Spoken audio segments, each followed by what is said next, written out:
Pas en tant qu'étudiant. Nous allons le faire par le biais de notre responsabilité, mais aussi par le biais de rendre la fierté à l'Université virtuelle du Sénégal, surtout les noms de Ziguinchor. Il n'y a pas eu une coïncidence de filière, non. On nous a peut-être édifié parce que on suppose qu'en nous, c'est les noms qui comptent le plus et pas nos d'autres filières. Et sur ce, nous avons au niveau des jurys le doyen Abdou Diédhiou ainsi que Malan Diatta, et qui, par le biais de leur compréhension, m'ont donné le courage de pouvoir être l'arbitre central. Et de ce fait, étant donné que l'être humain n'est pas parfait, nous serons tenus en tout cas de pouvoir vous juger dans la sympathie, mais aussi dans la rigueur des textes. Ça, je serai un peu clair là-dessus. Quelles que soient les circonstances, nous nous référons à des textes. Et sur ce, n'attendez à rien sur quoi que ce soit et faites le travail à bien, car étant donné que nous sommes des étudiants, mais il y a quelque chose qui est visé derrière le débat. C'est d'abord la pertinence de l'étudiant, mais surtout l'éloge d'un étudiant qui a mûrement des connaissances. Voilà en quelque sorte ce qui est visé dans ces débats d'échange. Et dans le cas des textes, le Benno, dans sa faisabilité, voire même la commission pédagogique, a essayé de se référer sur certaines notions sur lesquelles nous allons essayer de vous notifier durant la discussion. C'est à savoir, si le capitaine est là, il faut prendre note pour qu'il ne puisse pas, certaines notions ne puissent pas lui échapper. C'est d'abord la présentation de l'équipe. La présentation de l'équipe est une chose très fondamentale. Non seulement nous exigeons que la présentation soit faite en version vidéo pour que nous puissions savoir l'exactitude de l'étudiant à qui nous avons affaire. Après cela, la justesse de l'argument. La justesse de l'argument renvoie à quoi? L'étudiant doit nous donner des informations crédibles. Nous ne devons pas être là pour avoir des informations vaines, sans fondement. Si vous donnez un argument, vous serez en mesure de nous dire d'où vous l'avez tiré et pourquoi vous l'avez dit. Troisième élément sur lequel nous allons vous noter, c'est la réfutation de l'argument. Sur quel fondement? Comment l'adversaire va pouvoir réagir par rapport à l'argument avancé par son collègue? Ça, c'est quelque chose qui sera un élément fondamental dans la notification. Comme quatrième élément, nous allons noter l'éloquence des débatteurs. Si, par exemple, la personne arrive à dire quelque chose qui est plaisant, en tout cas quelque chose qui touche la totalité des assistants, c'est des choses qui sont très, très fondamentales. Et ça fera partie, en tout cas, des notifications. Un élément qui n'a pas été prévu. Nous, dans le cadre de notre concertation, nous avons décidé de notifier les étudiants par rapport à leur ponctualité au niveau de la plateforme. Vu qu'il y a à chaque fois des retards, tout cela sera pris en considération. La ponctualité de l'étudiant, mais aussi leur pertinence, voire leur stabilité au niveau de la plateforme. Ce n'est pas parce que je n'ai pas la parole que je dois me casser pour pouvoir revoir qu'est-ce qu'il faudrait faire. Essayons de trouver tous les moyens nécessaires pour que nous puissions être stables au niveau de la plateforme. Après cela, dans le cadre de la réglementation du débattant, le Benno a pris un certain nombre de règles qui seront applicables au niveau des discussions, à savoir la durée sur la discussion. Comme d'habitude, pour chaque étudiant, la durée, il lui est permis de prendre 5 minutes de parole pour qu'il puisse argumenter par rapport à son point de vue. La deuxième des choses, en cas de force majeure, il vous est donné le pouvoir de procéder à un remplacement. Et pour qu'il y ait un match, il faudrait impérativement qu'il y ait au minimum 3 débatteurs. Donc, si ces éléments-là sont déjà réunis, nous allons procéder au démarrage de la discussion après la présentation de chacune des membres du jury, idem que vous aussi, les membres des équipes adverses. Nous sommes là dans le cadre des activités étudiantines. Nous ne sommes pas là pour essayer d'handicaper une filière ou une autre. L'essentiel, nous sommes là pour pouvoir embellir le travail, même essayer de concrétiser les connaissances que nous avons acquises dans le cadre de nos enseignements. Et c'est tout le fait réuni qui nous pousse à procéder à ces discussions-là. Et ceci étant, il faut impérativement qu'il y ait des us dans une discussion. Soit Ce sont des gens qui finiront par vous départager en cas de confrontation, voire même un dilemme d'idées. Mais nous sommes là dans le cadre d'une coordination, vu que vous avez plus de connaissances que nous. Et nous serons là juste pour vous pouvoir vous écouter et dire ce que vous avez en tout cas à nous réfuter. Voilà, de manière très ramassée et par la grâce de Dieu, j'ai à être accompagné par de grands hommes, en l'occurrence Abdou Diédhiou et Mama Diatta.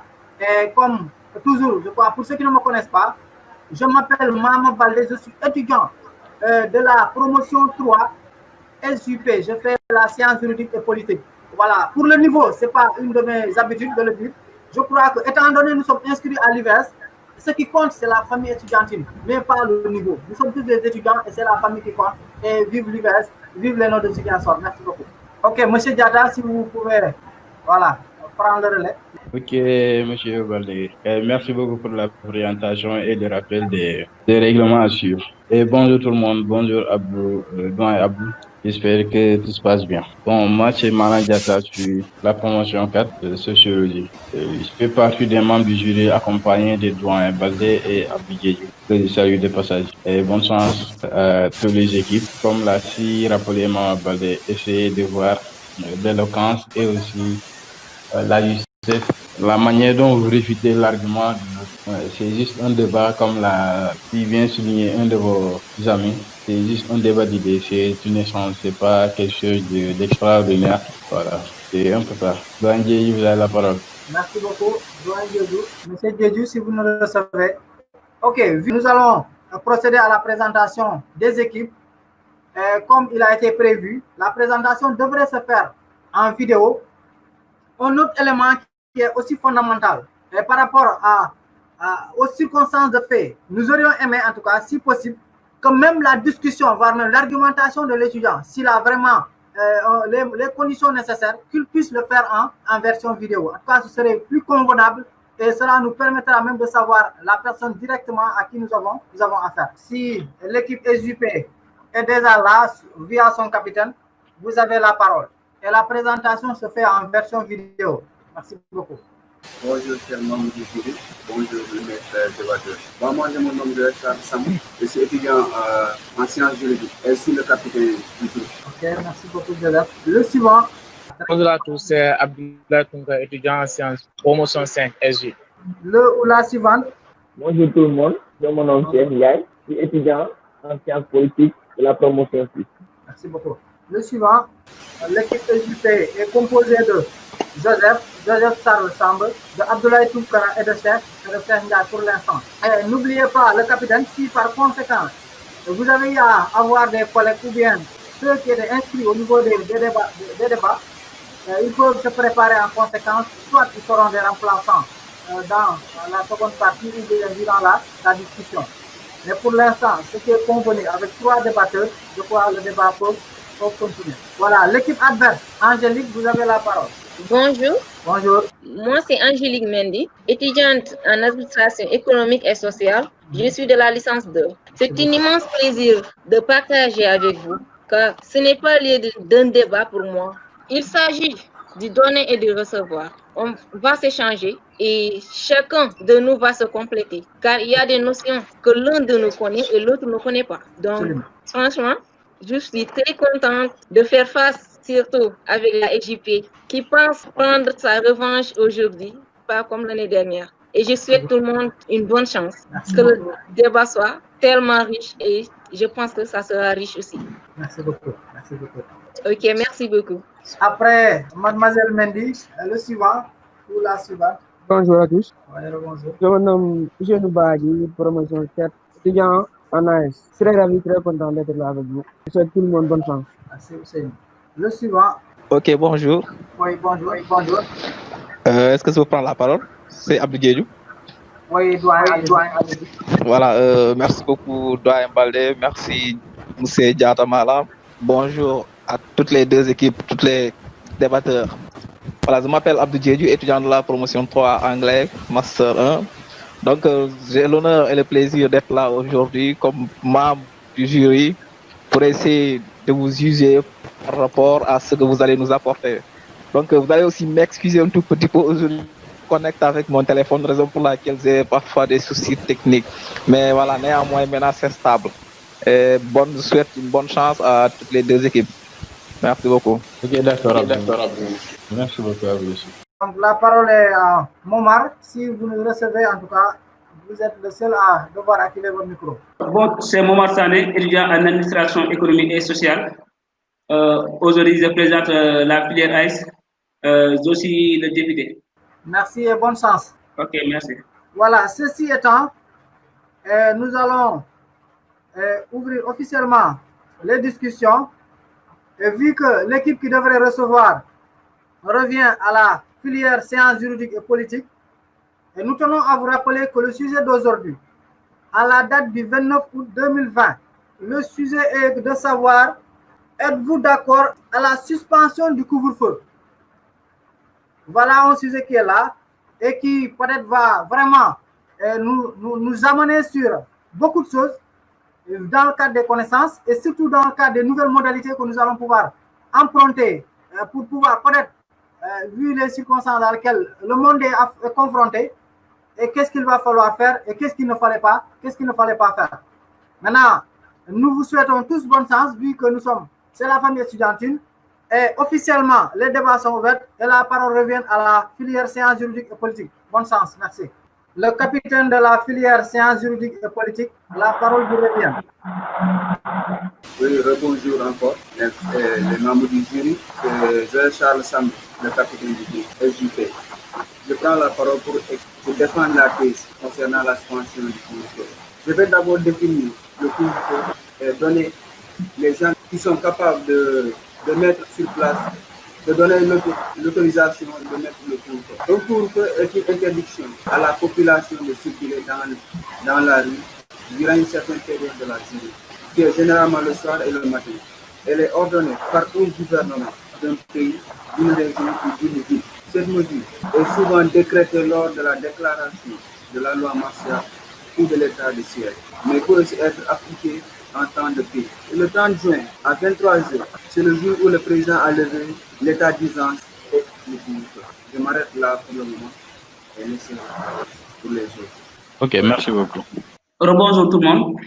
Oui, bonjour, Momar. Ok, nous sommes là pour défendre l'antithèse à propos du couvre-feu.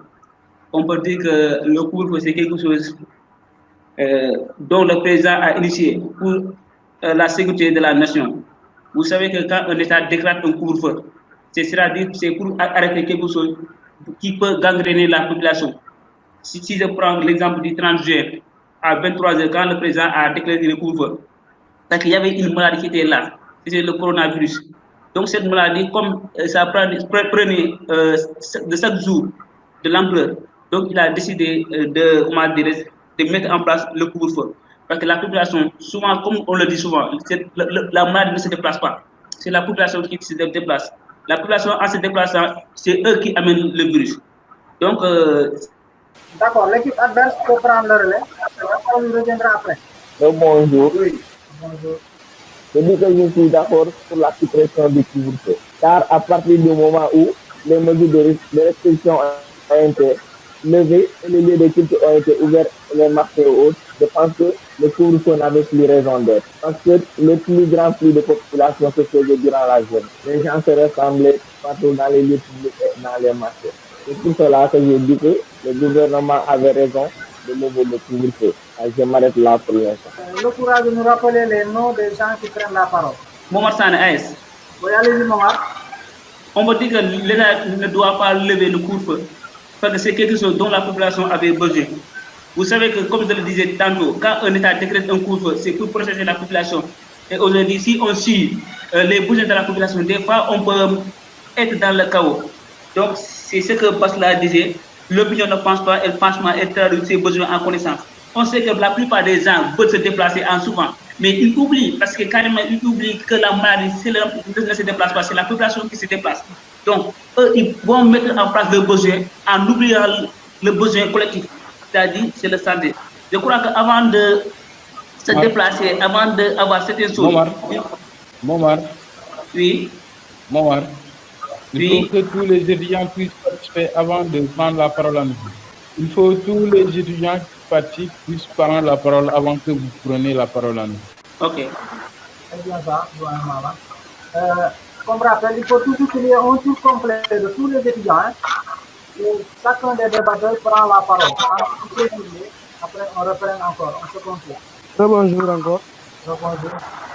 C'est nous voyons Flair AS. Ok.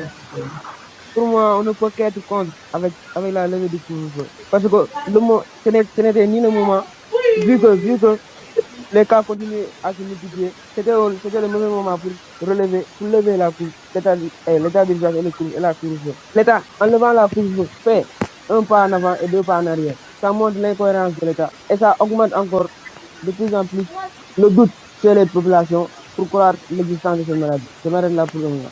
Merci beaucoup. La parole revient à l'équipe de DJP. Tunkara, vous avez la parole. Oui, bonjour à tous et salut. En fait, nous sommes pour défendre la TSI, nous sommes pour la levée du couvre-feu. Moi, je dis que c'est une interdiction à la population de circuler dans la rue durant une certaine période de la journée, qui est généralement le soir ou bien tôt le matin. Elle est ordonnée par le gouvernement en toute responsabilité. De faire un peu le contexte historique du couvre-feu. Il faut noter que le couvre-feu avait existé depuis le Moyen-Âge. À l'origine, il faut signaler le couvre-feu à la tombée de la nuit pour indiquer qu'il était temps de recouvrir les feux d'un cercle de fonte pour éviter tout incendie. Cette tradition subsiste dans quelques rares de la France, notamment Strasbourg et Pont-Aven. Juste pour faire un rappel d'une contexte historique. Mais je ne sais pas même défendre ou bien pour éviter le coronavirus. Parce que bien souvent, on le dit, hein, à la descente, les gens se bousculent, ils font tout pour rentrer chez eux. Et bon, si tu vas dès le coup de 18h, 19h dans les gares ou bien dans les voitures, tu vois qu'il y a beaucoup de monde là-bas. Pourquoi on nous dit qu'il faudra éviter le rassemblement ou bien il ne faut pas être beaucoup et respecter la distanciation sociale. Et pourtant, à la descente, ces règles-là ne sont pas respectées. Parce que les gens, la population veut rentrer. Donc, dans ce cas, je ne vois pas l'intérêt du France. Donc, la levée est vraiment. La population en a beaucoup de demande. Et c'est la raison pour laquelle la population demande chaque fois dans les pour dire que la cour pas ici. Ça m'en arrête là. Merci à vous. Ok, merci beaucoup, Tunkara. Maintenant, la parole revient à l'équipe d'AS.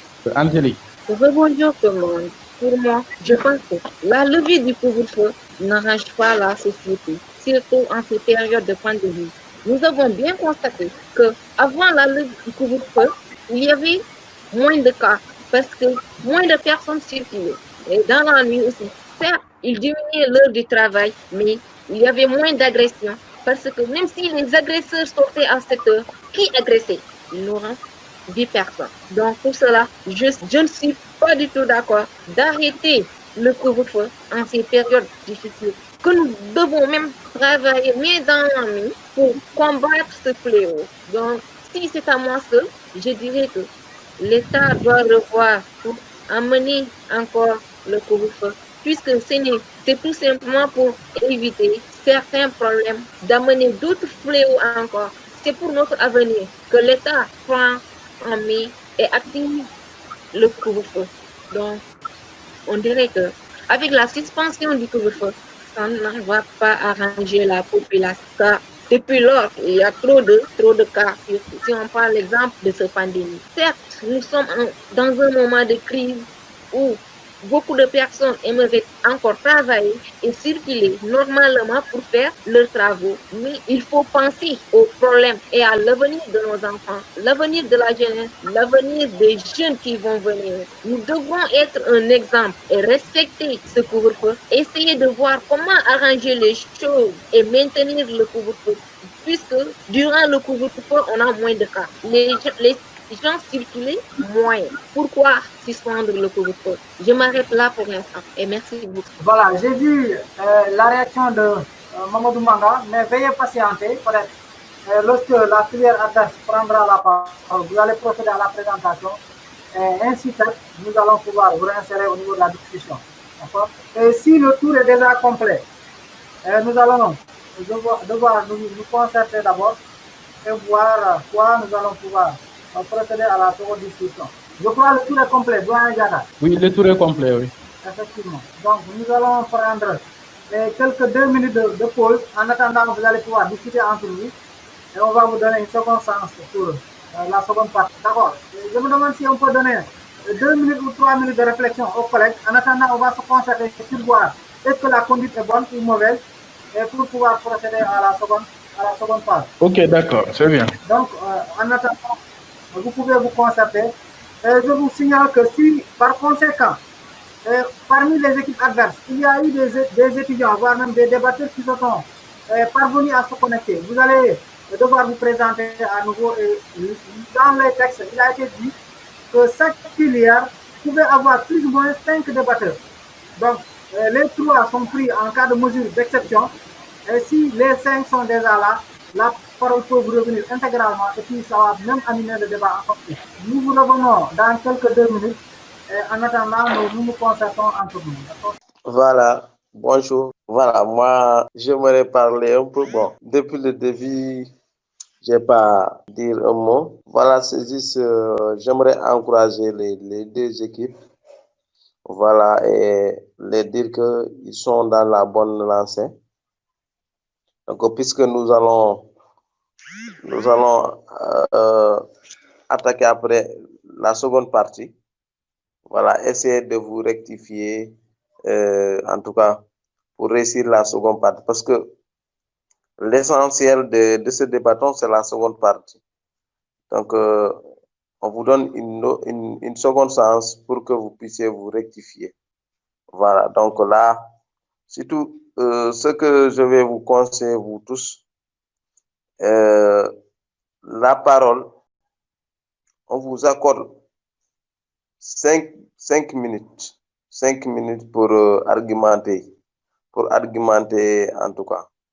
Maintenant, au minimum, l'étudiant doit faire 3 minutes. Au minimum, l'étudiant doit faire 3 minutes. Ou bien 2 minutes. Mais ce que j'ai constaté, bon, surtout du côté de SJP, vos interventions sont trop brèves et ça ne fait même pas 1 minute ou bien 2 minutes. Donc, il faut éviter cela parce que le jury va noter en fonction de cela. Donc, ils sont en train de noter. Et aussi, il faut, c'est-à-dire si on parle de couvre-feu actuellement, c'est en fonction de la lutte contre la COVID-19, c'est-à-dire c'est dans le contexte de la COVID-19. Donc là, il faut apporter des arguments qui sont en corrélation avec ça. Ouais, vous avez beaucoup de choses à dire normalement. Tous les 2 côtés ont des choses à dire. Ce sont des thèmes qui ont été débattus partout. Voilà. Donc là, il faut faire encore des recherches, voilà, même si ce n'est pas le moment. Donc, essayez de trouver des arguments, ça va passer. Donc, vous êtes dans la bonne voie. Et je félicite aussi les étudiants de la promotion 7, ici présents, voilà, dans les 2 équipes. Et je vous dis courage, ça va passer. Ça, c'est le premier débat. Donc, vous avez encore une autre chance, voilà, un autre match à jouer. Voilà, donc, sur ce, je vous remercie et je souhaite encore bonne chance à tout le monde. Merci. Oui, merci beaucoup, M. Demba. Il y a Tunkara qui aimerait prendre la parole. Ensuite, Edouard Ousmane Mané. Très bien.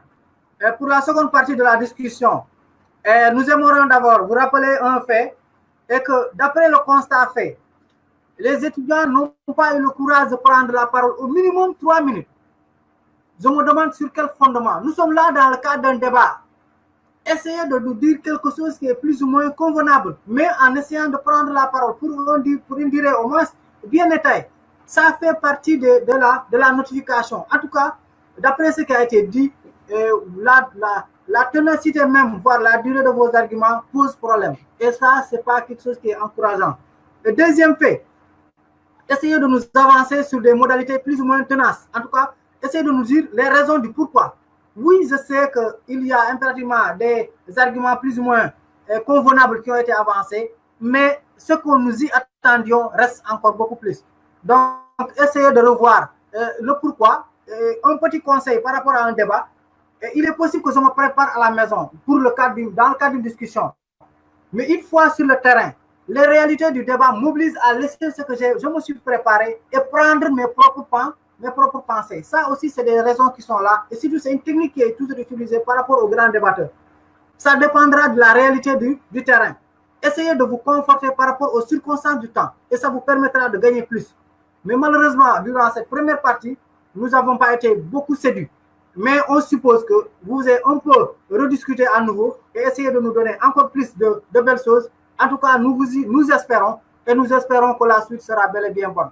Et dernière chose, s'il y a eu des étudiants qui sont arrivés entre-temps, ils n'ont qu'à demander la parole. En l'occurrence, vous avez vu la réaction au certain moment du manga.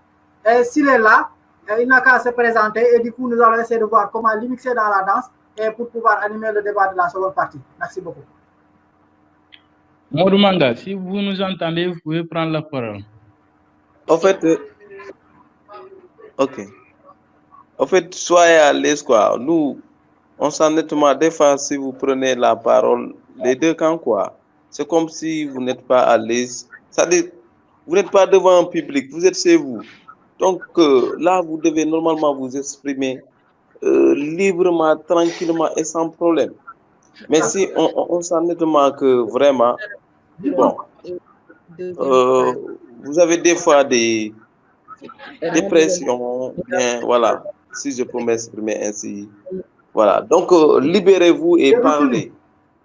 Ils ont beaucoup de retours par rapport à ce qu'ils disent. Merci beaucoup, Siméon. Je pense que c'est le même constat fait par même le jury. C'est juste que, bon, de vos discours, on sent que vous n'êtes pas à l'aise et que vous devez l'être. Parce que c'est un débat, c'est des idées à défendre, voilà. Donc, du coup, il fallait vous préparer sur ça. Mais ça va aller. Je pense que avec la deuxième partie qui va démarrer bientôt, vous aurez à nous apporter beaucoup plus que la première. Et les débats, j'aimerais que le débat soit un peu élevé, voilà. Essayez de montrer ce que vous avez et ça va aller. Encore une chose, je tiens à vous rappeler que vous avez droit à 5 minutes de parole. Minimum 3 minutes, mais maximum 5 minutes. Donc, essayez en tout cas de nous embellir au niveau des discussions. En tout cas, nous sommes là pour vous. Et il y a tellement de collègues au niveau de la plateforme qui aimeraient vraiment entendre vos réactions. Merci et bonne chance. La parole revient à l'équipe AES. Bonjour. Bonjour. C'est Momar Stan. Oui, bonjour. Par rapport à l'antithèse, moi je veux dire l'état d'urgence, c'est quelque chose qui arrange la population.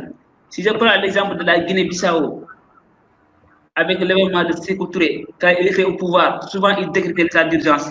Ici au Sénégal, en plus particulièrement en Casamance, en 1982, avec le problème de la Casamance, le 26 décembre 1982, le début du conflit de la Casamance, souvent la région naturelle de la Casamance, le préfet ou le gouverneur décrétait l'état d'urgence pour pouvoir protéger la population. Parce qu'il y avait une masse d'indépendantistes à Ziguinchor dans les rues sénégalaises, souvent qui demandaient l'indépendance.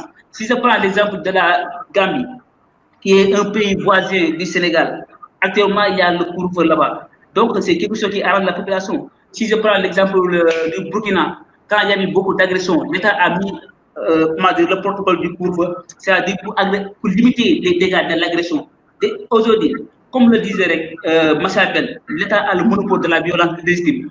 Tous les aspects donc, que l'État va mettre en place, c'est pour gérer et pour réglementer la sécurité de la population. Et aujourd'hui, si je prends l'exemple du Sénégal, donc si l'État décide de lever le couvre-feu, je peux dire que les gens vont se mettre en doute. Est-ce que réellement la maladie existe? Vous voyez, actuellement, c'est ce que les gens sont en train de dire. Ils sont en train de dire est-ce que la maladie existe? Donc, pourquoi pas continuer l'état d'urgence? Parce que ici en Gambie, en Guinée-Bissau et jusqu'à présent, en Libye, il y a le couvre-feu. Si je me réfère à l'article 69 de la Constitution, il est dit que seul l'État peut mettre l'état d'urgence pour garantir la population. Et je crois que la sécurité nationale, c'est quelque chose qui revient à l'État. C'est seulement l'État qui devrait prendre la responsabilité de protéger sa population en mettant des protocoles pour la protection sanitaire. Et je crois qu'avec la propagation de la maladie, donc le couvre-feu, c'est quelque chose d'excellent dont l'État pourrait mettre en place pour limiter les dégâts de la maladie. Chaque jour, on attend des morts. Chaque jour, on attend des morts. Et il y a aussi ce qu'on appelle des transmissions communautaires. Des transmissions communautaires. Les gens ont la maladie et ils ne savent pas que la personne qui est l'auteur de cette transmission. Et je crois que cela, c'est une catastrophe aujourd'hui. Il n'arrive pas à gérer sa population avec la maladie. Donc, pour nous, le groupe, c'est quelque chose de bien. Donc, vraiment, ça devrait continuer. Merci. Merci beaucoup, M. Sané. La parole revient à l'équipe adverse. Joseph Charles Sam, si vous êtes là. Je pense que la suspension du couvre-feu est une chose qui est normale pour le peuple sénégalais et les citoyens lambda. Car malgré le couvre-feu, cela n'empêche pas la propagation de l'épidémie. Le couvre-feu nous a même privé nos droits et libertés de circuler et de faire. Le couvre-feu a beaucoup impacté l'économie. Tout le monde le sache ici. L'économie va mal actuellement au Sénégal, même dans le monde entier. Il faut relancer. Il faut relancer l'économie en laissant les gens circuler, aller travailler dans les heures normales. Selon l'agression que Angélique vient de parler, l'agression même, on peut le faire pendant la journée. Parfois, on voit les gens qui font les braquages pendant la journée, agresser les gens pendant la journée. Ce n'est pas seulement la nuit que les gens font des agressions ou quelque chose. J'espère que même pendant la journée, les gens peuvent faire tout, n'importe quoi pendant la journée. Mais avec le couvre-feu, moi je vois que c'est pas normal, quoi. C'est pas normal. Il faut laisser les gens circuler. Parce qu'il y a des gens qui travaillent la nuit, sont des responsables de la maison. Vente affamée n'a point d'oreille. Pourquoi priver les gens de leur liberté d'aller travailler? Imaginons si un jour, je reste pendant des jours sans travailler et je n'ai pas de salaire. Et c'est difficile. C'est difficile de gérer ça. C'est difficile de gérer ça. Nous tous, nous le savons. Nous tous. Il y a des gens responsables qui ouvrent leur boutique pendant la nuit parce que c'est la nuit qui marche. Il y a des gens qui travaillent pendant la nuit, les Jakartaman à Ziguinchor, tout le monde le chasse, à Kolda, à Kaolack ici même. Il y a des Jakartaman, des taximans qui travaillent. Non, c'est exemple. Ces gens-là, cette voiture qu'on les a donnée, c'est pas le. Ils travaillent et versent. J'espère que il faut imaginer beaucoup de choses. Beaucoup de choses. Avec la suspension du couvre-feu, moi je le juge nécessaire, c'est normal. Il faut l'élever. Il faut élever le mot d'ordre. Parce que ce n'est pas normal de priver les gens de leur liberté de marcher, de faire des choses. Concernant ce que Momar vient de dire, Sékou Touré n'est pas le président de la Guinée-Bissau, c'est le président de Guinée-Conakry. Malgré tout, il essaie de voir. Parce que si on décrète le couvre-feu en Guinée-Bissau, c'est parce qu'il y a aussi des cas. Il y a aussi beaucoup de cas. Même en Gambie, si on vient de mettre le couvre-feu, c'est parce qu'auparavant, il n'y avait pas d'ampleur. La maladie n'a pas pris beaucoup de choses là-bas. Aujourd'hui, on les a privés. Mais regarde aujourd'hui, malgré le couvre-feu, il y a la propagation de la maladie, n'importe où, partout au Sénégal, partout. Mais avec la suspension aussi, les gens essaient de gérer, de respecter les mesures barrières. J'espère que c'est ça qui pouvait nous aider. Respecter l'hygiène aussi. Et porter les masques obligatoires. Mais si on le fait dès,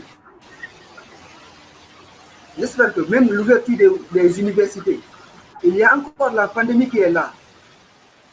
Mais est-ce qu'on peut éliminer ça? On ne peut pas. Il faut qu'on essaie de vivre avec, comme notre président vient de le dire. Il faut essayer de vivre. Ce sera le chaos à ICAT, à IGB, à Kaolack, même à Ziguinchor. Combien d'étudiants dans un amphi, dans une salle? Combien d'étudiants? J'espère que c'est un peu difficile de vivre, en tout cas. Lever le couvre-feu, une chose normale, qui est adéquate, qui est important parce que les choses, si on laisse le couvre-feu jusqu'à présent, franchement parler, il y aura d'autres même qui vont tomber malades, même ne pas atteindre la maladie. C'est difficile, quoi. Oui, je m'en remercie. Merci. Merci beaucoup, M. Ndiaye.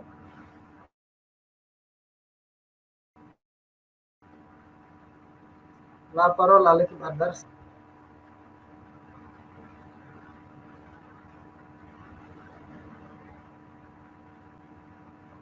Bon, c'est également bon, c'est une bague AS. Pour moi, on ne peut toujours pas être d'accord avec la levée du couvre-feu. Avec la levée du couvre-feu, c'est comme si... C'est une bague, oui. Allez-y. C'est comme si on avait libéré le Covid-19 avec la levée du couvre-feu. En effet. Peut-être, c'est dans la journée qu'il y a beaucoup de cas qui ont... C'est dans la journée qu'on a beaucoup de transmissions. Mais on ne peut pas aussi démentir que la nuit aussi, il y a des transmissions. Avec des boîtes, avec des sorties des gens, avec tout ça, avec tous les loisirs qui existent au Sénégal. On peut dire que la levée du couvre-feu a bien et bien contribué à la réduction des contaminations au Sénégal. Mon adversaire qui vient juste de dire que les agressions ont lieu aussi dans la journée. C'est vrai aussi. Mais on ne peut pas aussi démentir que la nuit, c'est dans la nuit qu'on a plus d'agressions. Dans la nuit qu'on a beaucoup plus de vols, d'agressions sexuelles et tout ça. Et donc, il n'est pas déniable. Il n'est pas déniable que la levée du couvre-feu n'est pas en faveur du Sénégal. Au contraire, il est en faveur des contaminations COVID-19. On peut juste se référer sur les statistiques. Après la levée du couvre-feu, on a eu tellement de cas. Les cas se sont multipliés. Les cas ont excellé de manière inexplicable. Cela prouve, cela appuie encore que la levée du couvre-feu n'a pas arrangé le peuple sénégalais et n'arrangera pas le peuple sénégalais. Donc, je crois que je vais m'arrêter là. Merci beaucoup, Ousseynou. Le suivant de l'équipe adverse. Les juristes, vous avez la parole. Bonjour. D'accord. Oui. Oui, bonjour. Oui, moi, je n'ai pas encore pris la parole pour la deuxième partie. D'accord, allez-y. Oui, moi, je pense que par rapport au couvre-feu, dans une certaine mesure, c'est une stigmatisation envers les travailleurs de la nuit. Car il y a certains pères de famille, ils travaillent la nuit et c'est à partir de là qu'ils nourrissent leur famille. Donc, si on les interdit de travailler, je pense qu'ils vont être en difficulté financièrement. Et quand un père de famille n'arrive pas à gérer sa famille, je pense qu'il ne peut pas les interdire sa famille, quoi que ce soit. Il ne peut rien gérer dans la famille. On le sait tous, car dans beaucoup de familles, c'est une seule famille. Une seule famille qui travaille et prend en charge 2 à 3 familles ici au Sénégal. Et la plupart des gens vivent au jour le jour. Si tu ne travailles pas le lendemain, tu risques de n'avoir rien à manger. Donc, je pense que la levée du couvre-feu a été une très très bonne mesure pour le pays et pour ceux qui gagnent leur vie la nuit aussi. Du moment où le gouvernement avait allégé les mesures, ils ont ouvert les lieux de culte, réouvert les transports intercommunautaires. Je pense que le couvre-feu n'avait plus raison d'être. Car depuis ce jour-là, les gens se déplaçaient et c'est à ce moment-là même que beaucoup d'autres régions ont été contaminées. Car ils ont allégé les mesures et laissé le couvre-feu. De 23h, c'était de 23h à 6h, à 5h, oui. Alors que dans ces heures-là, beaucoup de personnes ne circulent pas. La plupart des gens circulent en plein jour. Et de plus, il faut ajouter que le couvre-feu est une restriction des libertés des gens. On les interdit de vaquer librement à leurs occupations. À la suite, nous avons tous vu les conséquences car il y a eu des manifestations dans plusieurs villes du Sénégal. Des gens en avaient marre et ils ont dit que le couvre-feu était dépassé à ce moment. Il n'était plus efficace. Car depuis qu'il a été instauré, les cas de coronavirus n'ont pas cessé d'augmenter. Donc, on s'est rendu compte que ce couvre-feu n'était plus efficace. Il n'avait pas sa raison d'être. C'est pour cela que le gouvernement même a pris la décision d'enlever ce couvre-feu. Merci. Je pense que je vais m'arrêter ici. Merci beaucoup. Le suivant. En fait, nous revenons encore au niveau du couvre-feu. Pourquoi suspendre le couvre-feu? Or, on sait bel et bien que c'est pour nous sauver. Qui est sa raison d'être? Avec des arrêtés, surtout avec l'article 69 de consommation, concernant la consommation, oui. Le couvre-feu est juste... S'il vous plaît, revenez sur l'article dont vous avez évoqué.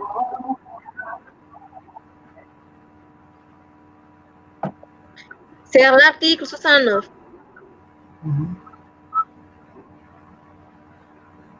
De la consommation, oui. Consommation. D'accord, c'est bon. Oui.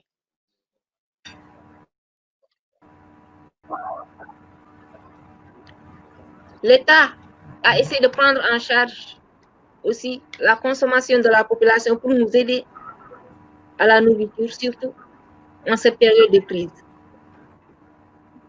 C'est pour nous donner la main. Et pourquoi ne pas laisser continuer le couvre-feu? Nous voici. Nous nous sommes retrouvés maintenant avec plus de 1000 cas. Presque. Moi, je pense que si le couvre-feu était toujours là, présent, avec ses mesures en vigueur, il n'y aura pas assez de cas. Et j'appelle la jeunesse à revenir, à prendre conscience de leurs faits et de leurs actes. Sur ce,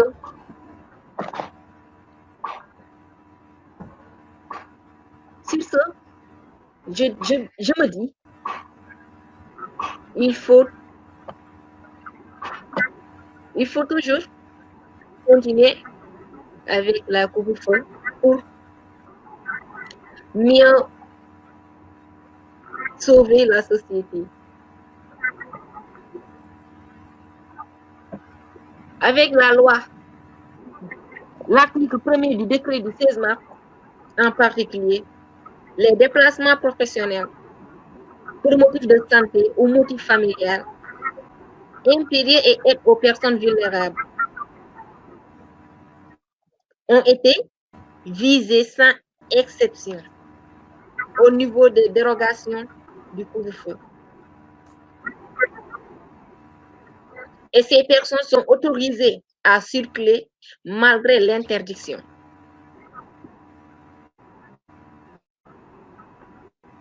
Généralement, les arrêtés prévoient également des dérogations pour un certain nombre de personnes susceptibles d'avoir à se déplacer pendant la période nocturne. En guise d'exemple, nous pouvons citer les forces de l'ordre, les services d'urgence, les personnels de santé, les organismes chargés du maintien des services publics indispensables. Comme ces derniers sont, par exemple, ceux qui sont chargés de prendre les ordures ménagères, de l'assainissement et de rendre propre l'environnement, et avec au besoin un justificatif à présenter en cas de contrôle. Avec tout cela, ce n'est plus nécessaire de suspendre le couvre-feu en cette période. Nous en avons gravement besoin pour éviter la circulation du virus. Car ce n'est pas le virus qui circule, mais ce sont les personnes eux-mêmes qui circulent. Merci, je vais m'arrêter là pour l'instant. Ok, d'accord, merci Manga. La parole revient à Tonkara. Hacher Tonkara. Voilà. Oui, rebonjour encore. Merci de m'avoir donné la parole. Oui, en fait, tout à l'heure, j'avais entendu un intervenant de AS dire que avec le couvre-feu, il y avait moins d'agresseurs parce que les agresseurs ne voient pas qui agresser. Mais elle a oublié qu'avec le couvre-feu, il y avait aussi beaucoup de cambriolage. Et voilà, et les caméras sachant que les propriétaires de magasins ne seront pas dans leur magasin, ou bien ceux qui n'ont pas les possibilités de payer un gardien n'en auront pas. Bon, ils en ont profité pour aller faire un peu de cambriolage. Et c'est l'exemple ici de Ziguinchor où il y avait un peu de cambriolage où un gang a presque cambriolé plus de 5 magasins ici à Ziguinchor sous notre nez. Et aussi, comme on vient de dire, le couvre-feu est une interdiction de la population de circuler durant une certaine période. Donc, pendant les périodes où on autorise la population à circuler, tout le monde va sortir pour aller faire ce qu'il a à faire. Donc, dans ce cas, vous avez des mouvements de foule, vous avez regroupement de population, et voilà. Et même si vous voulez éviter la maladie, donc la maladie va circuler durant la journée. Donc, dans ce cas, à quoi ça sert de dire aux gens de rester chez vous la nuit après la journée? Tout le monde va sortir et va aller faire des regroupements et par-ci et par-là. Et de plus, si vous avez un malade ou bien quelqu'un qui a un crise cardiaque durant les couvre-feu, etc., mais vous ne pouvez pas l'amener à l'hôpital parce que d'abord, vous n'avez même pas trouvé un taxi ou bien un moyen pour le faire sortir. De plus, si vous en avez les moyens, si vous sortez, voilà, vous pouvez rencontrer la police. Et dans ce cas, vous risquerez d'avoir des problèmes. Donc, vous êtes obligé de rester là à la maison avec votre malade ou bien avec votre patient, attendre la journée pour l'amener à l'hôpital. Et qu'est-ce qui vous dit que, voilà, avant la journée, que cette personne-là ne sera pas décédée ou morte? C'est l'exemple du frère qui a poignardé ici son grand frère. Mais pourtant, on voulait l'amener à l'hôpital, mais on n'a pas pu parce que c'était durant les heures du couvre-feu. Et imaginez-vous, s'il n'y avait pas de couvre-feu, est-ce que cette personne allait même mourir? N'est-ce pas? On aurait même l'amené à l'hôpital pour essayer de le soigner et voir ce qui ne va pas. Et aussi, moi, je dis que dans chaque fois, si la population est oppressée, ou bien si la population n'en peut plus, bon, la population va sortir pour réclamer ses droits. Et ce qui a été vu presque dans beaucoup de régions du Sénégal. Et aussi, il faudrait savoir qu'il y a un certain nombre de la population qui ne travaillent pas la journée, mais qui travaillent la nuit. Donc, en faisant le couvre-feu, donc vous interdisez ces derniers de mener à bien leurs activités et leur travail. Donc, puisqu'on sait qu'ici au Sénégal, voilà, les gens, comme l'a si bien dit l'autre intervenant, les gens vivent du jour au jour. Donc, voilà, le couvre-feu fera que, voilà, ne fera que augmenter la pauvreté et aussi, voilà, les gens n'auront pas de quoi subvenir à leurs besoins. Donc, dans ce cas, vous serez même obligé de sortir, que ce soit la nuit ou bien la journée, parce que, voilà, vous savez que vous avez de la famille derrière qui vous attend et, voilà, qui compte sur vous pour manger. Donc, je m'en arrête là et merci à vous. Ok. Et merci beaucoup, Tunkara. Merci beaucoup. Si M. Manga est là, il peut okay. lui aussi faire son intervention. Non, il n'est pas là. Il n'est pas là. D'accord. Donc, si le relais a été déjà fait, nous allons devoir nous arrêter là pour ce débat d'aujourd'hui. Et du coup, les membres du jury vont se concerter et nous allons vous revenir tout de suite. J'espère que tout le monde a déjà pris la parole. Oui, Balé, le tour est fait. On a fait le tour. Momar, vous avez pris la parole. Le deuxième tour au complet. Balé. Voilà, ouais, mais il y a des gens qui avaient problème de connectivité. Entre-temps, ils n'ont pas achevé leur discours. Est-ce que vous pouvez les accorder 1 minute pour terminer leur discours? Parce que c'est à cause de la connectivité. D'accord. C'est qui et qui? Il y a Momar. Oui, Momar, oui. Et qui autre? Et qui d'autre? Celui, voilà, les étudiants qui n'ont pas terminé leur discours. Il y a Momar et je pense. Non, celui, c'est là. Il est le seul. Bon. Mais les autres peuvent se signaler. Momar, vous avez la parole pour terminer votre discours. Ok. Rebonjour tout le monde. Vraiment, je ne partage pas l'avis de Tunkara. Parce que si je prends à Touba, il y avait. Si je prends à Touba, il y avait une femme qui donnait naissance à un enfant. Donc, quand son mari il est sorti dans la rue, ce sont les policiers qui l'ont amené à l'hôpital. Donc, s'il dit que cela va augmenter le taux de la pauvreté, moi je vais dire non. Parce que je sais que si quelqu'un a un malade, s'il sort pour aller dans la rue, quand il raconte un policier ou un gendarme, quand il explique son problème, ce dernier, c'est une autorité, il va agir pour lui aider. Donc, cette personne ne va pas laisser que, comme il y a un malade à la maison, et il dit il y a couvre-feu, donc il n'a qu'à rester à la maison. Donc, s'il raconte ces choses à la personne, ce sont des humains, ils vont comprendre. Mais vous savez qu'aujourd'hui, c'est la jeunesse. C'est eux qui cherchent à se promener dans la rue. Après, quand on le dit, ils disent qu'ils ont des problèmes à régler. Nous savons tous ici, nous vivons la même situation aujourd'hui. De tout ce qu'on peut dire, aujourd'hui, nous ne sommes pas encore, nous n'avons pas assez de responsabilités à gérer. Donc, si les parents, on n'a jamais vu qu'un policier frappait un vieux, on n'a jamais vu un policier frapper un de nos mamans. C'est la jeunesse qui veut se battre avec les policiers en disant que non à l'état d'urgence. Et nous savons que si l'article 69 de la Constitution instaure l'état d'urgence, c'est pour protéger la population. Merci. Ok, d'accord. Merci beaucoup. Maintenant, je pense que on peut s'arrêter là. Balé. Voilà, je disais que si Edouard est là, il n'a qu'à prendre la parole. Il s'est signalé au niveau du chat.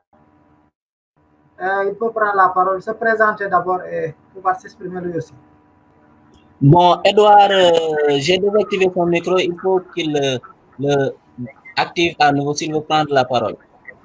D'accord. Donc, Edouard, veuillez activer votre micro. Bonjour, vous m'entendez? Oui, on vous reçoit, ouais. Bonjour, je me nomme Evrard Ousmane Mané, non pas Edouard.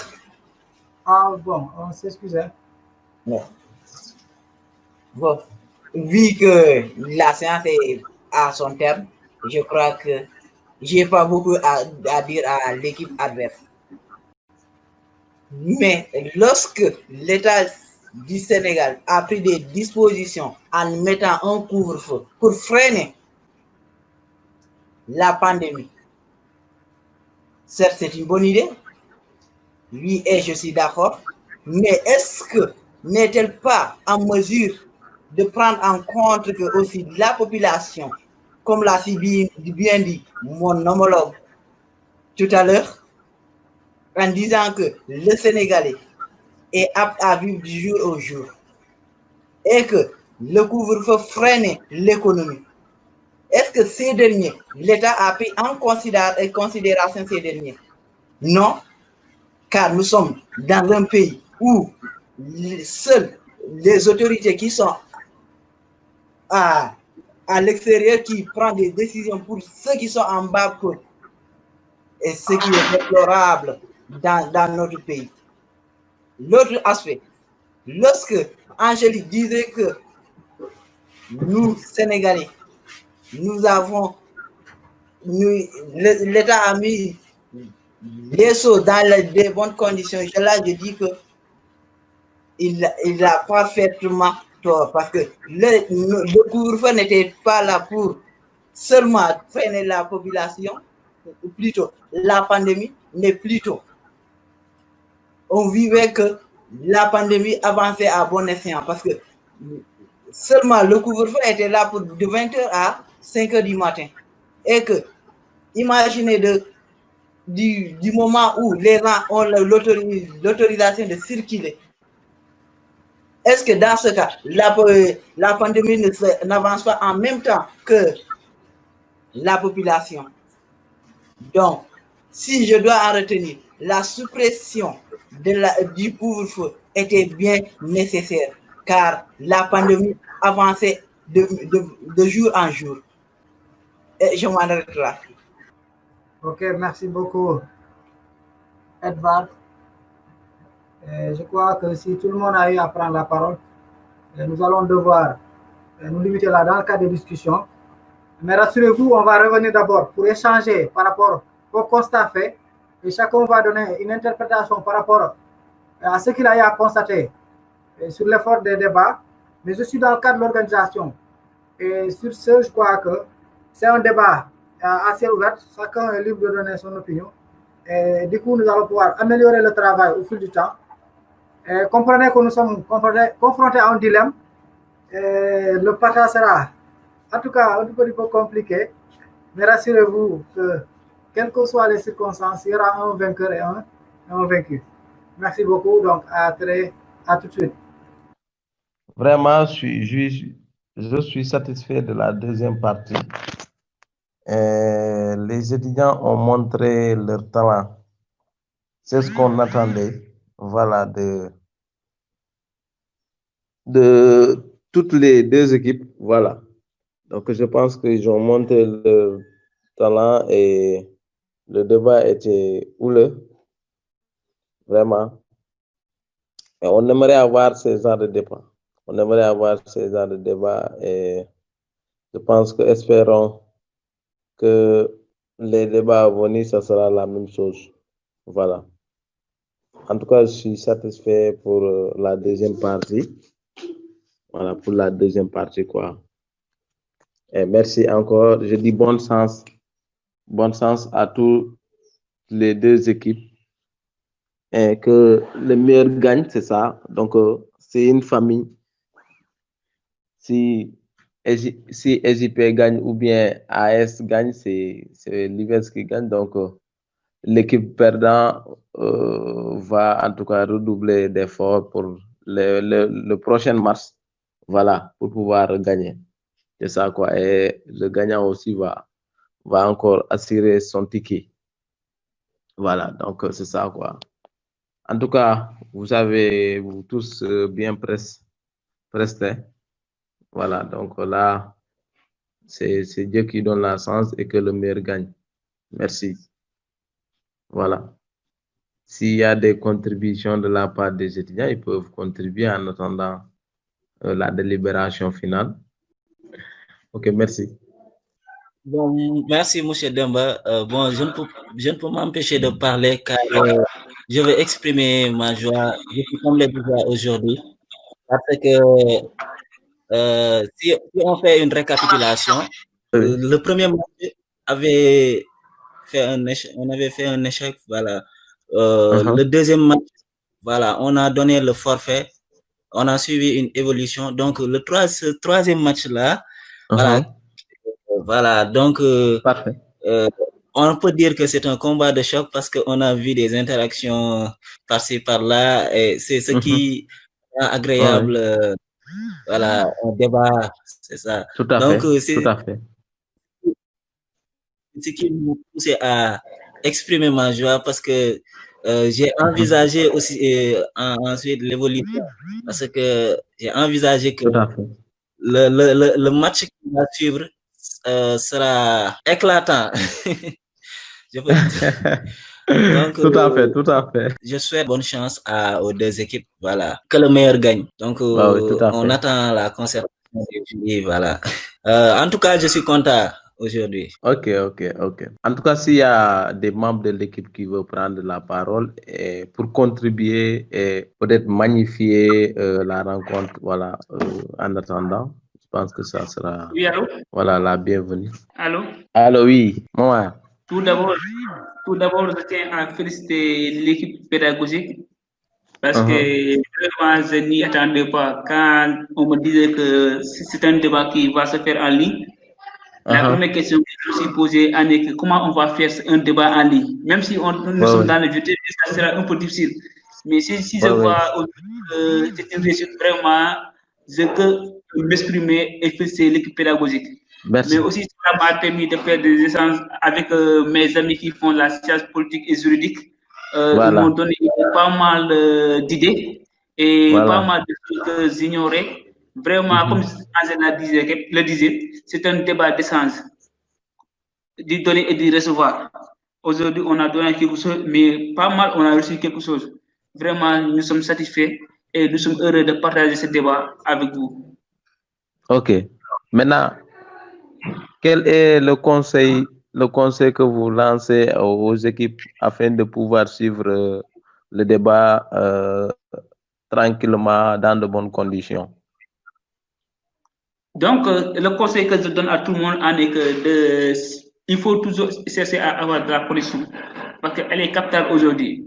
Et comme le problème qui m'est arrivé, on sait que c'est un problème indépendant de ma volonté, c'est-à-dire l'électricité. Si on a des problèmes d'électricité, ça, on sait que ce n'est pas la faute de la personne. Mais je crois que la connexion, chaque personne peut chercher sa connexion pour pouvoir se connecter à temps.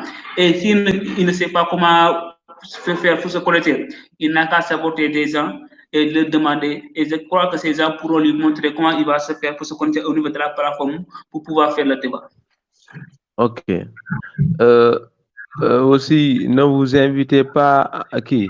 N'est-il pas nécessaire aussi d'inviter aux autres équipes de suivre les matchs afin de faciliter la connectivité une fois que leur match est programmé? Parce que si on fait le constat, on sent nettement qu'il y a pas mal des membres des autres équipes qui sont là. Je crois que cela, c'est une nécessité aujourd'hui, de suivre les autres matchs, parce qu'on dit que quand tu suis les autres matchs, ça te permet de mieux te préparer aujourd'hui. Si aujourd'hui je suis le match de AS ou de match d'une autre filière, cela va me permettre de préparer à savoir des arguments. Vous voyez, c'est-à-dire de connaître les équipes. Aujourd'hui, connaître ton adversaire, cela veut dire que tu vas connaître aussi ses points de faiblesse, ses faiblesses. Et c'est quand tu y passes, je crois que tu pourras y gagner. Et aujourd'hui, j'invite tout le monde, tous les débatteurs et de tous les filières à se connecter sur la plateforme, même s'ils ne jouent pas, ils n'ont qu'à suivre les matchs des autres. Voilà, c'est un bon conseil, vraiment, que j'appuie. Et j'invite tout le monde aussi à se connecter, mais j'ai vu pas mal peut-être, j'ai vu un étudiant de MIC ici, le capitaine de MIC, voilà, donc là, je pense qu'il va porter le message auprès de ses camarades. Et aussi, j'invite vivement tout le monde aussi, toutes les autres équipes. Cela va les permettre, en tout cas, de s'imprégner sur la plateforme et éviter que le jour J qu'il y ait problème de d'accès à la plateforme. Et merci beaucoup, Momar. Vraiment, je suis content de votre intervention. Et s'il y a quelqu'un d'autre parmi les joueurs, voilà, ils peuvent intervenir, voilà, pour donner leurs avis, contributions. Voilà. Rebonjour. Rebonjour, Angélique. C'est Angélique Mendy. Je tiens à remercier toutes les deux équipes et tout l'ensemble des membres de jury et de notre cher public qui sont là pour nous suivre. Je tiens à et je suis si reconnaissant de voir qu'il n'y a pas mal de personnes qui sont là à nous suivre. Et j'appuie aussi le conseil de Momar d'inviter tous les autres amis, collègues et quiconque qui pourrait avoir un petit temps pour nous accorder et suivre nos débats en ligne. Ce n'est pas du tout facile et je remercie et je suis très reconnaissant pour l'équipe pédagogie. Franchement, chapeau à vous. Et merci encore. Ok, Angélique. Et s'il y a un intervenant vraiment, il faut le faire en attendant la délibération. Ou bien si le jury est prêt, voilà, il peut se signaler. Encore bonjour. Je vous dis merci. Je remercie tout le monde. Je suis très content d'avoir participé à ce débat, car j'ai pu donner mon avis et aussi entendre l'avis des autres. Je remercie les administrateurs, l'équipe pédagogique et tout le monde. Encore merci beaucoup. Et je remercie aussi l'équipe adverse AES pour votre participation. Et j'encourage mes coéquipiers aussi. Et on reste confiant. Je pense qu'on va gagner. SJP, la victoire sera à nous, Inch'Allah. Ok, merci beaucoup. Je suis très content. Ok, merci. Peut-être les membres du jury, si vous êtes prêts, vous pouvez en tout cas venir. Bonjour à tous. Rebonjour bien. Bonjour, bonjour. J'espère que vous allez bien. Ok. En fait, je suis très content d'avoir participé à ce débat d'idées. Et je félicite les deux équipes parce que voilà. Même si la connexion a un peu perturbé, en cas pour ma part, mais voilà. J'aurais vraiment voulu dire beaucoup de choses et voilà, aussi beaucoup d'interactions si possible. Ok. Mais dans l'ensemble, bon, tout s'est bien passé et voilà. Et je pense que ça a été vraiment un match vraiment agréable et bon à écouter aussi. Donc, je vous remercie et bonne chance à tous les deux équipes. Merci. Ok, bien en tout cas. Voilà, rebonjour tout le monde. Rebonjour. Voilà, après concertation, il n'a pas été facile de trouver vraiment un gagnant et un perdant, mais malgré tout, dans le cadre d'un jury, il faut impérativement crier un vainqueur et un vaincu. Mais pour ce qui est du match, je crois qu'il n'y a ni perdant ni vainqueur. Pourquoi? Parce que c'est l'UVS qui gagne, c'est l'ENO de Ziguinchor qui gagne. Donc, c'est déjà une fierté. Et aussi vu l'évolution progressive, peut-être on peut dire plus ou moins progressive des activités, c'est des choses à encourager. Et nous vous supposons, en tout cas nous vous suggérons surtout, et quelle que soit l'œuvre des résultats que mes collègues vont délivrer, comprenez que c'est le tout qui gagne et pas une filière ou sur ce, j'aimerais un peu revenir par rapport à certains détails que nous avons eu à constater pour les autres équipes qui auront à jouer. Et faites beaucoup attention aux dates que vous avancez sans fondement, sans que vous donnez l'exactitude de leurs sources. C'est des choses qui peuvent vous coûter cher. Et faire aussi très attention à votre articulation. Et la plupart, vous confondez, bon, c'est un constat général, hein, vous confondez la plupart des articles et vu que nous sommes des étudiants, et par conséquent, ce que nous avons constaté est que les vidéos, voire même la discussion sera enregistrée, puis quelquefois publiée. Donc, c'est l'image de l'UVS qui est déjà en jeu. nous devons prendre tous ces paramètres-là en considération pour que d'ores et déjà, ou bien dorénavant, que nous essayons de minimiser le mal qu'on va vraiment nous attribuer. Et après cela, au niveau des codes ou bien de vos exemples, soyez plus ou moins ponctuels, voire même plus précis. Pourquoi? Parce que si vous nous donnez des arguments qui ne sont pas fondés, et ça peut-être finira par nous faire perdre plus ou moins du temps pour pouvoir avoir un petit,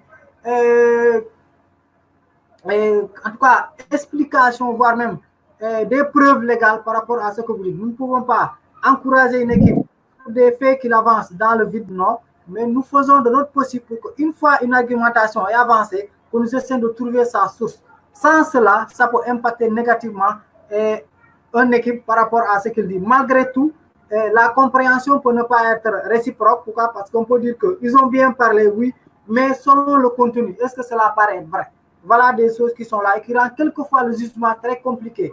Et que même la nature de ce qu'on attribue aux juges est plus ou moins négative. On dit que, bon, ils sont peut-être, du moins, peut-être unilatéral, vous allez voir, ils jugent de façon partielle, alors que la dignité même, l'incarnation que nous avons, c'est de rendre la fierté de l'UVS à ce qu'il mérite. En tout cas, c'était par ces modestes mots que j'ai pour le moment des choses à vous dire et je tiens personnellement, et surtout au nom de tous les membres du jury, de remercier notre doyen, M. Faye, de sa disponibilité, mais aussi de son état d'esprit, que c'est quelqu'un qui, malgré tout, reste toujours le même et qui nous encourage et qui nous motive.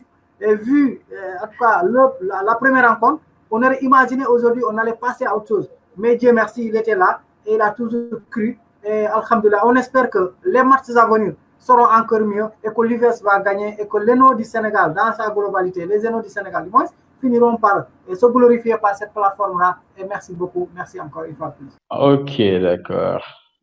Merci beaucoup, Doyen Baldé. Maintenant, je pense que Abdié, si vous êtes là, vous pouvez prendre la parole. Ok, merci beaucoup, Maître Diarta. Très bien, voilà, merci beaucoup. Je remercie d'abord les deux équipes vraiment pour votre participation, votre engagement, votre motivation et surtout voilà, votre brillante idée que vous avez apportée, que vous nous avez enseignée. Voilà. Donc, et c'est ça en fait le débattant. Je remercie aussi Malan et Malik, très bien, comme l'a dit Mama Baldé, vraiment pour cette belle initiative.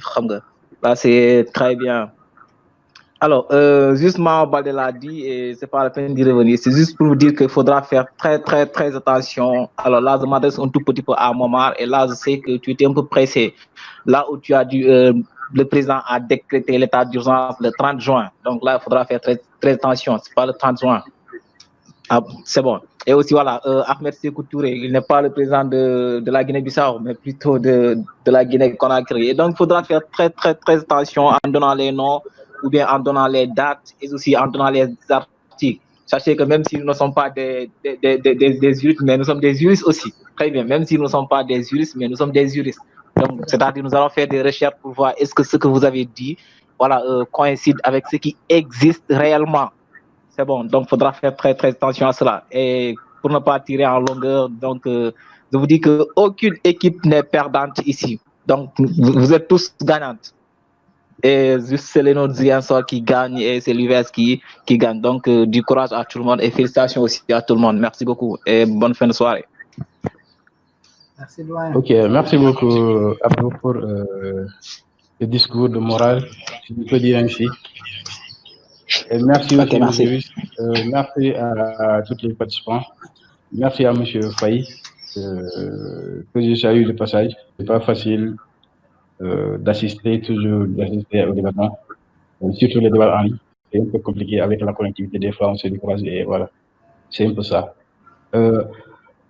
Comme l'a souligné Abdou et Mama Baldé, il faudra faire très attention. Bien vrai qu'on est des apprenants, du coup, voilà. Il faut qu'on essaie de faire attention à certaines choses parce que voilà, c'est compliqué de dire, compliqué de prendre la parole. Et surtout aussi, c'est compliqué de faire un débat en ligne. Du coup, c'est à nous de voir, de prendre toutes les préoccupations. Bien vrai que ce n'est pas un débat physique, c'est un débat en ligne. Mais ça n'empêche que vous allez faire des recherches. Il faut faire beaucoup de recherches. Quand on vous donne un sujet à débattre, il faut faire des recherches pour ne pas dire ce qui n'est pas. Ouais, ils ont on a signalé beaucoup d'incohérences, voilà. Mais moi, je me dis que c'est normal parce qu'on est des apprenants.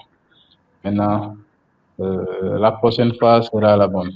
Et comme l'a dit encore tous les autres membres du jury, que c'est Dufels qui gagne, c'est Léno de Ziguinchor qui gagne, c'est Léno de Kolda, voilà, ainsi de suite. Par là, je vais vous donner les résultats après concertation du jury. Ouais. Et après concertation du jury, on a pu retenir que les résultats suivants. AS à 19,5, hein? SJP à 18,5 sur 20. Et ceci dit que AS remporte la victoire sur 1,50, sur 1 point contre SJP. C'est ça, c'est ce qu'on a eu à concerter au niveau des membres du jury. Et je reviens encore pour vous dire que c'est l'UVS qui gagne, c'est les mêmes directions qui gagnent. C'est juste un débat d'idées. Et vous avez dit ce que vous avez à dire et ce que Ok. vous avez Ok, préparé. monsieur. Maintenant, je pense que la prochaine fois sera là. Maintenant, Mme Baldé, si vous avez quelque chose à ajouter. Oui, allez-y, Président, si vous avez des choses à dire d'abord. Voilà, moi, ce que j'ai à dire, c'est de féliciter d'abord la filière AS et de dire du courage à la filière SJP parce que c'est pas encore terminé, il vous reste un deuxième mars. Donc, il est prévu que les deux premières, c'est-à-dire le meilleur deuxième, soit qualifié pour les demi-finales. Donc, il faut mettre le paquet et essayer de rectifier certaines erreurs. Parce que ce que j'ai constaté, peut-être, je peux dire ce qui a entraîné, en tout cas, votre défaite SJP, c'est que la première partie, vous étiez trop mou. Et vous étiez trop mou et trop bref. Et AS, c'est là-bas que AS s'est profité pour vous battre, pour mettre le paquet, quoi. Voilà, vous avez un problème d'entrée SJP, mais en tout cas, il faut essayer de rectifier ça prochainement. Et aussi, en tout cas, vous avez la deuxième partie, mon était parfait. Ouais, la deuxième partie, vous tous, vous étiez à la hauteur, vous tous. Mais c'est au niveau de votre première partie que, voilà. Donc, il faut essayer de rectifier pour que le match prochain, vous puissiez avoir une victoire qui va vous permettre de vous qualifier en demi-finale, en quelque sorte. Et merci encore, Malik, le technicien. Vraiment, on vous remercie infiniment. Voilà, vous êtes là depuis, en tout cas, le début. Voilà, donc vous nous avez accompagnés et vous ne cessez de nous encourager. Donc là, on ne cesse de vous remercier et que notre collaboration aille en avant et que Dieu vous donne encore la force d'avoir ce que vous voulez. Donc, c'est ça. Merci beaucoup. Ok, d'accord. Merci. J'ai terminé. Encore, ce que j'ai à ajouter ici au niveau de la construction du groupe. On vous a dit que vous avez la possibilité d'avoir 3 éléments. Il faut faire des répétitions. Bien vrai que c'est un débat en ligne, mais aussi, vous, à votre niveau, il faut essayer de vous départager les tâches. On vous a donné un sujet, essayez d'étudier le sujet ensemble, essayez de voir quels sont les paramètres à défendre et essayez de voir quels sont les paramètres à souligner et essayez aussi de voir quels sont les pièges à ne pas tomber. Et évidemment aussi, il faut poser des pièges. Parce que si je me rappelle bien, les débattants passés, c'est ce que les équipes faisaient. Moi, même quand j'ai débatté, c'est ce que je faisais. Il faut poser des pièges. Si la personne tombe là-dessus, tu en profites. En fait, c'est ça. Le débattant, c'est un jeu d'intelligence et aussi c'est un jeu de discours. Des fois, vous pouvez avoir un bon discours et voilà. La manière dont vous l'alignez n'est pas cohérent. Il y aura manque de cohérence dans ce que vous dites parce que c'est pas bien ordonné. Et il y aura manque de cohérence dans ce que de la logique de votre débat. Comme par exemple, si quelqu'un parle du couvre-feu, les effets négatifs du couvre-feu sur le plan éducatif, bien sur le plan social, l'autre aussi peut rebondir encore sur la même chose. Et ce qui rend incohérent votre débat d'idées. C'est ce que j'ai ajouté au niveau des deux équipes. Maintenant, pour la prochaine fois, essayez de canaliser votre sujet, essayez de le limiter et aussi essayez de le diviser en parties pour que vous ne puissiez pas débattre dans la volée comme c'est. Mais vous avez fait une très bonne prestation, comme l'a signé Siméon, en première partie. Vous avez eu, je ne sais pas si vous avez peur ou bien, mais personne n'a eu à dépasser les 1 minute 30 par Algérie. Mais c'est pour laquelle en seconde partie, je pense que tout le monde avait dépassé les 3 minutes, c'est ce qui est recommandé en fait. Et je félicite tout le monde. Merci beaucoup. Le doigt Baldé, il peut prendre. Baldé, Abdou, si vous êtes là, si vous pouvez prendre la parole, bon, si ce n'est pas le cas, on peut lever la main. Ouais, c'est ça. Bon, avant tout, je tenais à féliciter la filière AS, voilà, qui a battu le record. Et je dis bon courage à l'équipe SGP, voilà, vu qu'elle lui reste voilà, un match, donc il lui reste encore une chance, voilà, à faire, voilà, pour encore relever le défi. On a dit meeting UVS, donc meeting UVS est là pour les étudiants. Tout étudiant qui a une activité à faire, donc meeting UVS est là pour ça. Donc ça fait un grand plaisir, voilà, de partager avec vous la plateforme meeting UVS, voilà, au nom de Benno, de Ziguinchor, voilà, à l'image de ses activités pédagogiques, en l'occurrence le débat d'idées. Voilà, donc ça fait un grand plaisir. Et aujourd'hui, je suis vraiment content. Voilà, je suis vraiment content. Aussi, je vous dis que c'est l'UVS qui a gagné. Ce n'est pas l'AS qui a gagné, mais c'est l'UVS qui a gagné. Donc, la victoire revient à l'UVS. Voilà, donc je vous remercie. Et je remercie la commission pédagogique. Je remercie M. Demba, le président. Je remercie les membres du jury et les participants. Je remercie aussi les deux équipes. Merci beaucoup. À plus. Ok, merci. Ok, d'accord. Maintenant, je pense que la séance à la prochaine. Ok, bonne merci. fin de journée à tout le monde. Ok, merci beaucoup. Vieux data. Ouais, nous sommes morons d'ailleurs. D'accord. Ouais, tu me connais, j'étais battu lors du débat, non?